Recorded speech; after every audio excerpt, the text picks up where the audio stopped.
So we have eMaL versus DkH.Sub. The map is Secret Valley. This is Orc versus Human. Hopefully you guys will enjoy it. This is ZOTAC.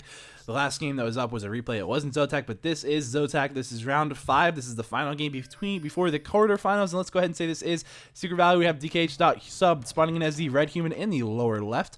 And we're going to see up here in the top left or right, we're going to have eMaL spawning in as the blue orc. Oh my god, Pierre? Yeah? I just jizzed my pants.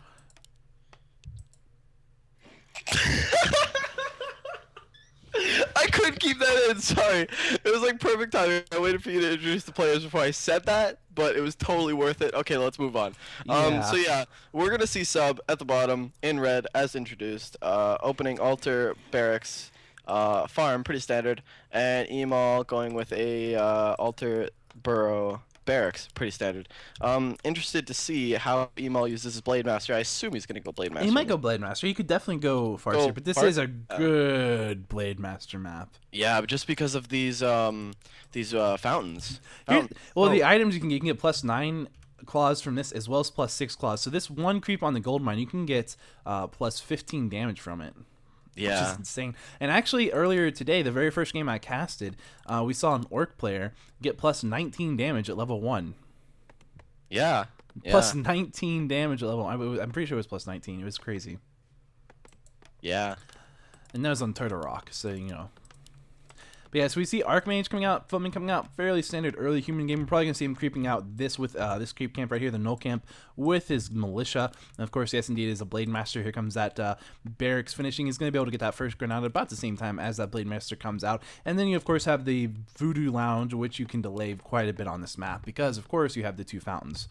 Yep, and that's why we're not seeing a shop so early for the orc. Exactly. Because of what you said. Sorry, I just like to point out the obvious things. No, yeah, it's fine. I mean, that's all I'm really doing anyway. The shoutcasting, my analysis isn't so great. It's pretty good, though. It could be a lot better, though. It's pretty spot on, Rover. Rover? All right, so we do have 2 footmen out. And here, a little bit interesting note is that Sub isn't scouting with one of these footmen. A lot of times you only see one of these footmen coming over here with the rest of the militia, and you have one footman just scouting around the map. And it looks like we're not going to have that. I mean, we do have one footman that's kind of standing off to the side. I'm not sure what he's doing. I guess he was just kind of waiting, maybe. But he's going to come in here, and now we're going to see that creep going underway. We do see that Blade Master going to sell his TP, pick up a circlet, and he's making a beeline straight for this creep camp down here. He's going to go straight for the harass, try to pick off some militia that I get low on HP. Knows that he's probably not going to be able to steal any of the items or the experience from the creep camp. And in fact, as you can see, the Windwalk has actually wore off, and now he's going straight for the militia. As you can see, he's trying to block the militia and attack it at the same time. A very difficult maneuver to do. Oh, nice block by Sub. I wonder if he's, yeah, he still gets it, but not a bad effort. Definitely a good play though. One peasant on that trade, not bad for Sub. Not bad. You can actually see 4 footmen already out. Quite a lot of footmen for an early game human player in this army. Could we possibly see a 6-footy tower rush tier 1?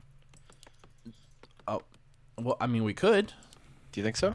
I don't think we're going to. Think that's I don't think we're going to. No, we have Sub is already teching to tier 2 at this point, and so I think what we're going to see is him just creeping out a lot, and I think we're just going to see him trying. I believe he probably knows that eMaL does a lot of harass builds on this map, and so you can go ahead and see that Sub not really wanting to try to be very obvious, going with a lot of footmen, allows him to give a lot of the map control back. As you can see, look in the middle of the map, you can see there are 4 footmen versus that 1 grunt. Of course, the grunt doesn't stand a chance. You can see that all the while he is militia creeping, which allows him to just get level 2 right there.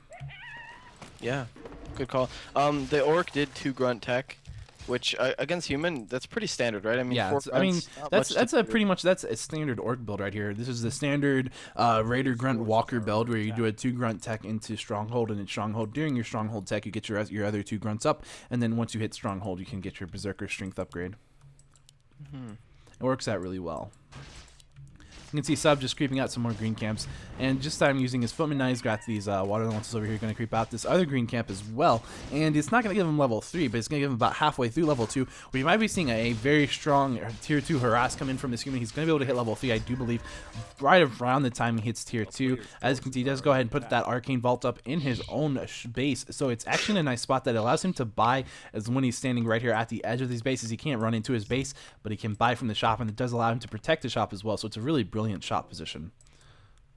Yep, picking up dust from the shop. He's gonna have to need that eventually to see the Blade Master. Blade Master can be quite annoying with that Windwalk, so that dust is pretty nice. He buys Staff of Teleportation, so yeah, we might see some Harassment. We're definitely going to be seeing some Harassment. Actually, you can see, yeah, he's running these fountain down to the ceiling fountain. I think he wanted to creep that out and get level 3 from it, but unfortunately, most of it was already been crept out. Now, all that's left is this one Null Brute, but that does mean that he can go ahead and tank a little bit on that Water Elemental before it expires. Do you need your Voodoo Shop to build tier 2 tech for Orc? No. You don't? Okay. No. You need it to build certain units. I think maybe the Spirit Walker. I'm not sure, honestly. But yeah, you need it for some things, like for building units, but you don't need it for building buildings. Oh, okay. So we should see his buildings there. His bestiary goes down right now. Wondering if we're gonna see a Spirit Lodge or a second bestiary. Some orcs like to just go Mass Wyvern. Some like to go Mass Raider, and some just like to play standard Spirit Lodge, Spirit Walker, Raider. Yeah, with grunts. I think the Wyvern build is something maybe the Wyvern harass on the human harass, like harassing the base. I think that's something that we've seen a lot of simply because of how Lynn is kind of popularizing that against Tower Rush.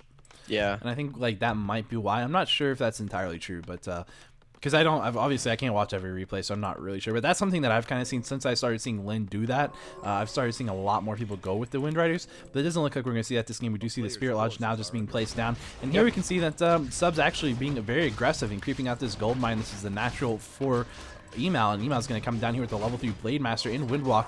Not going to be able to get the Jack on the Ogre, but he is going to be able to come in here and right-click on this Archmage. He did pick up a Boots of Speedy Arc. Of course, he already had one, but here comes the Shadowhunter going to Hex, or go for the Hex. He actually, I don't know if you saw that, he raised up to cast Hex, but the TP first.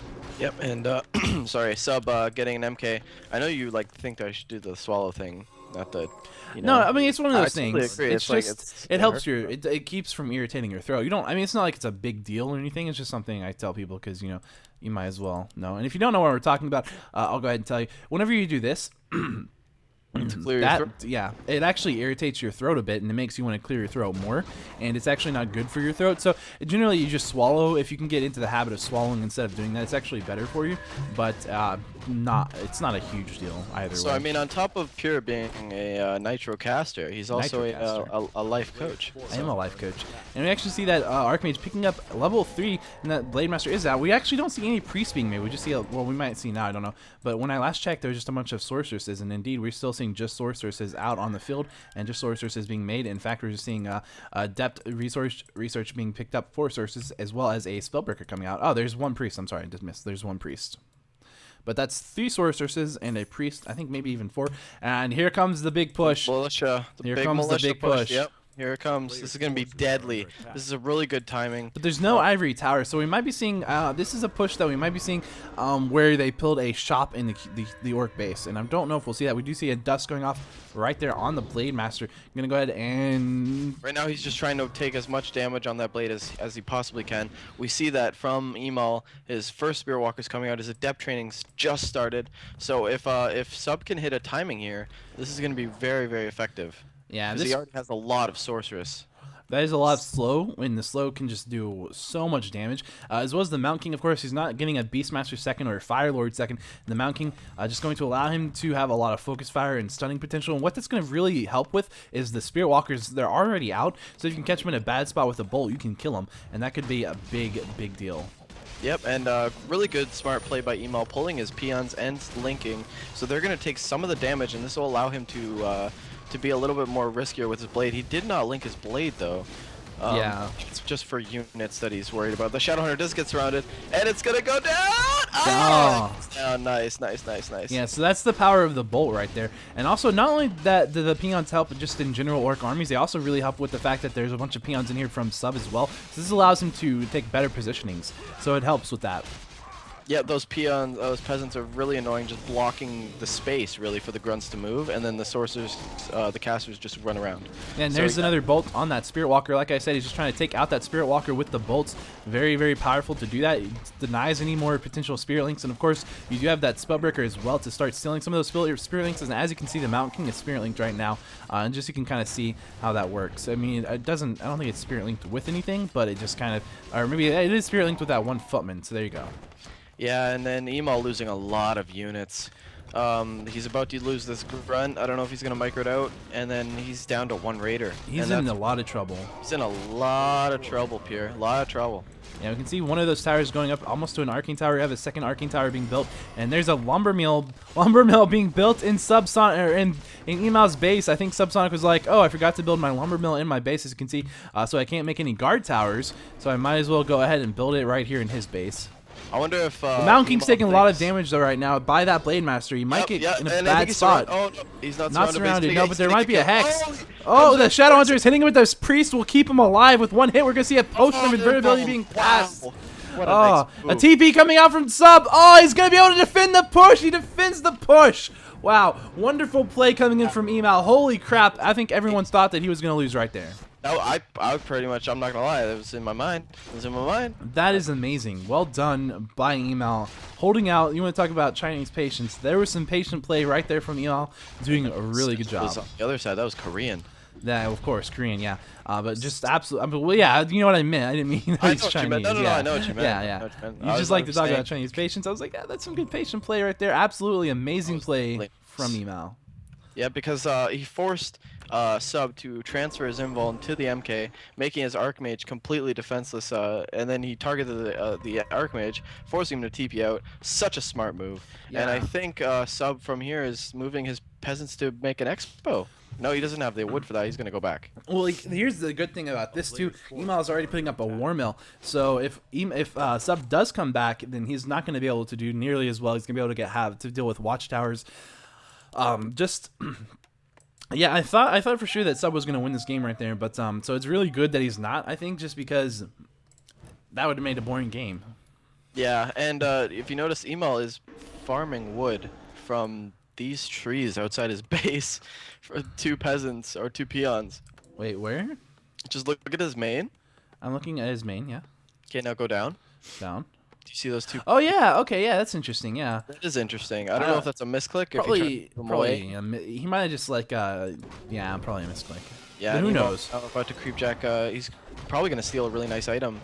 If he keeps this up, he's going to kill that Ogre Magi. Yeah, without still some experience. Oh, and a Tome of Experience, wow. That's nice. Very good. You can see. Oh, you got to yell it, sorry.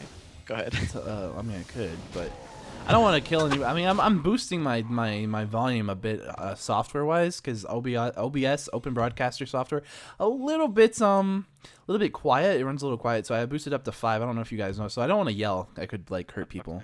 Archmage probably gonna grab a teleport. Picking up another dust. Okay, yes. His heroes are really exposed, especially with Ensnare and Hex. Pretty good to grab a TB. I think he's gonna grab one from this one, or maybe an invuln or something. Usually you want to protect your heroes, and with a level, I believe a level 4.5 blade. Potion of lesser invulnerability as well as a scroll of healing, and he does have invisibility. So I mean, he has protection. He does, but I mean, the orc has dispel. That's true, but I mean, you can just spam invisibility, so I don't know. Well, see, here we do have some militia coming in here, and he is creeping out this red camp, and he knows there's probably going to be a fight coming in. Here comes that fight from eMaL as eMaL tries to get into positioning here. We'll see that it looks like Sub's going to be taking a fight on 2 fronts, both the creeps as well as eMaL at this point. You can see that those casters are taking some damage, but eMaL getting ahead and get his Blade Master stunned, taking a lot of damage on that Blade Master, getting it dusted as well. He does have a Potion of Lesser Invulnerability. He's going to have to go ahead and pop that, and we can see that the Kodo Beast in the back hasn't been able to get into range to eat any units, but he is going to be able to provide a lot of that aura, giving a lot of bonus damage to these Orc units. You can see another really nice Spirit or Healing Wave coming in here, and just going ahead and healing up. Really nice micro and positioning by eMaL. We're seeing his blade was really low, getting level 5. Yep, and that's dangerous. Yeah, level 5 on that Blade Master. Gonna go ahead and start going to work. Probably getting level 3 crit, 184 damage crits. So I think he might have went with level 3 Windwalk, or no, maybe those damage crits are just because he hasn't skilled a point. I'm not sure. What 200 damage crits? I don't know if that's right. I guess it probably is. It's still pretty hard for +4 damage. So yeah, that's probably level 3 crit right there. Yep, and we're seeing right now Sub. You know, no, there's the level 3 crit, 256. That's what it is. 256 damage crits. That's 196 damage crits. Definitely level 3 crit. 240 with that Kodo Beast. That's a really with big basically crit. only 2 circlets, and that's amazing. And now his hero's in a lot of trouble. Sub's in a lot of trouble. Archmage totally exposed. If he could get an ensnare on, he could do some damage. Looks like he's gonna run away. Yeah, I mean, this could Oh, be a maybe fight. not, maybe No, not. He stops. this And is eMaL's just trying to peck at that Archmage. He's getting a Spellbreaker instead. Not bad. You yeah, wanna take definitely those going minutes? for definitely quite a turnaround. We can tell. Yeah, I mean, that fight from the whole time was very one-sided for The eMaL. Blade Master's taking a lot of damage, but again, he's not in any dangerous position to die, I don't think. No, especially with that Shadowhunter having the mana pot. Oh, it's a good call, yeah. And he has the Scourge Bone Chime, so he's getting life still as well from every hit he does. And those crits are going to heal him for quite a bit then. You know, 24, 25 damage or heal for every crit. I mean, that's a lot when you have 850 life. Yeah, this snare's so effective, and eMaL's being so patient with his armor, moving it back when you need to, not diving in too much, not overextending, because that's how you get in trouble against a human. You can just see how much HP he's getting back from every one of these attacks. It's crazy. Yeah, it is, and Sub is just getting... Archmage is in a lot of trouble right here. Oh, stunned on the bolt, stunned and bashed on the Blade Master, so he can live a little bit longer on that Archmage, but the Archmage does go down. We'll be able to kill the Blade Master as well. Oh, the Blade Master goes down! Oh, the Mount King now in a bit of trouble as well, but he does have a potion of lesser invulnerability. Shadowhunter is having a coffee in the middle of the fight. He is. I don't know if he's not noticing, but it's not doing anything. He might be trying to send something to the tavern right now. I don't know. Does he have enough gold though? He does not have enough gold. No, he doesn't. He's gonna have to wait a bit, but he will, yes. Or he could cancel some units that he's currently making as a raider currently, as well as a grunt and build. If he canceled those, he could just tavern it, but he doesn't really have to worry about that because, as you can see, he's definitely gonna go ahead and lose this fight right there. Sucks. Only have one time window to win. Well, yeah, that was a fair statement. I don't know if that's true. I mean, he kind of made himself have that one. Yeah, I would say that the strategy he played, but you know what? I don't want to criticize the players. They both did really good. Really well. That was a really good comeback. eMaL's positioning was fantastic. His micro was fantastic. His blade control was fantastic. You see a lot of orcs dive in too early, overextend, lose their blade. That would have sucked. I mean, he lost his blade, but instead he killed half the army anyway.